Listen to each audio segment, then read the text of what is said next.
हनुमानगढ़ी के महंत बलराम दास से जनतंत्र टीवी के राजनीतिक संपादक अखिलेश मिश्र ने बातचीत की है। उन्होंने क्या कहा, आपको सुनवाते हैं। अयोध्या में दीपोत्सव की भव्य तैयारी की जा रही है। चप्पे चप्पे पे रोशनी से सजाया गया है और ऐसा लग रहा है कि त्रेता युग में जब कभी राम ने वापसी की होगी, जो नजारा रहा होगा वही अयोध्या के चप्पे चप्पे पे नजारा है। इस वक्त हमारे साथ बलराम दास जी है। बलराम दास जी, आप हनुमानगढ़ी के महंत हैं। हनुमानगढ़ी यहाँ का सबसे पौराणिक मंदिर है और जो लोग राम मंदिर आते हो हनुमानगढ़ी जरूर आते हैं और बहुत से लोगों की जुड़ी हुई आस्था। आपको लगता है कि राम मंदिर का जिस तरह से विकास हुआ, जिस तरह से यहाँ पर्यटक बढ़ा है, हनुमानगढ़ी को भी अब ध्यान देने की जरूरत है? देखिए, हनुमान चालीसा में लिखा है, राम दुआरे तुम रखवारे, होत न आज्ञा बिन पैसारे। राम जी के दरवाजे पर हनुमान जी का निवास है। अयोध्या में आने के बाद में प्रथम दर्शन श्री हनुमान जी महाराज का है, उसके बाद में फिर राम जी का दर्शन होता है।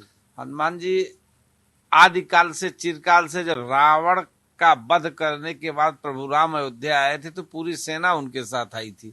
सभी के यहाँ रहने का स्थान दिया गया था। हनुमान जी को हनुमानगढ़ी दिया गया था। ठीक इसके पीछे सुग्रीव किला, सुग्रीव जी रहते थे। उसी के बगल में अंगद टिला, अंगद जी रहते थे। सामने जामवंत किला, जामवंत जी रहते थे। बगल में विभीषण कुंड, विभीषण जी रहते। सबको रहने का स्थान दिया गया था। सब वापस चले गए थे और हनुमान जी का निवास यहाँ अनवरत रहा। हनुमान जी यहाँ अनवरत निवास कर रहे थे। हनुमान जी अमर है। सबके जाने के बाद हनुमान जी यहाँ लगातार रह रहे थे, तो हनुमान जी अनवरत यहाँ निवास कर रहे हैं, भक्तों का कल्याण कर रहे हैं। रही बात देखरेख का, हनुमानगढ़ी अपनी व्यवस्था स्वतः कर रही है।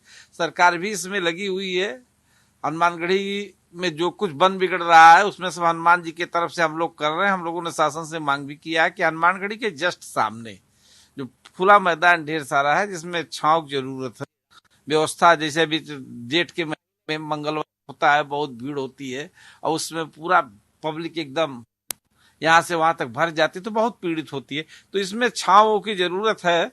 इसमें सरकार को चाहिए कि जो बेहतर हो सके आम नागरिकों के लिए करना चाहिए और मुझे लगता है आगे करेंगे भी। जी, आपको लगता है कि जिस तरह से पूरे राम मंदिर के आंदोलन चला और राम मंदिर बना, प्राण प्रतिष्ठा हुई, कुछ साधु संतों ने विरोध भी किया, लेकिन दीपोत्सव कार्यक्रम भव्य से भव्यतर होता जा रहा है, तो आपको लगता है कि ये एक नया मैसेज है या आपको लगता है कहीं ना कहीं कुछ पॉलिटिक्स भी होती है, राजनीति भी हो जाती है कई बार? नहीं, देखिए, पॉलिटिक्स एक अलग चीज है। ये भगवान की ही कृपा है, हनुमान जी की कृपा है, हिंदुत्व का सौभाग्य है, जो हम लोगों ने कल्पना नहीं किया था, कभी सोच नहीं रहे थे।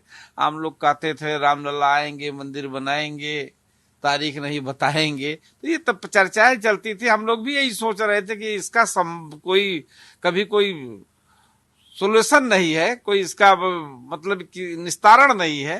हनुमान जी की कृपा हुई, मोदी जी केंद्र में हुए, योगी जी उत्तर प्रदेश में हुए, और इन लोगों ने इतना बेहतरीन नेतृत्व किया, इतना बेहतरीन सरकार चलाई कि राम मंदिर, जिस राम मंदिर में बनने की चर्चा होती थी, जब कभी चर्चा होती थी तो ये होता था कि राम मंदिर बनेगा तो खून की नदियां, क्या क्या होगा, दुनिया भर के बवाल होता। हनुमान जी की ऐसी कृपा हुई कि देखिए, राम मंदिर बन गया, पूर्ण करीब करीब तैयार हो रहा है। अभी तैयार होने में समय है। राम जी अपने भवन में जा चुके हैं, उनका प्रथम दीपोत्सव है और ये भगवान की ही कृपा है कि इतना सब होने पर कहीं दंगा के नाम पर कुछ नहीं हुआ। और ये मैं मानता हूं कि कुशल नेतृत्व क्षमता है और जिसका ये फल है।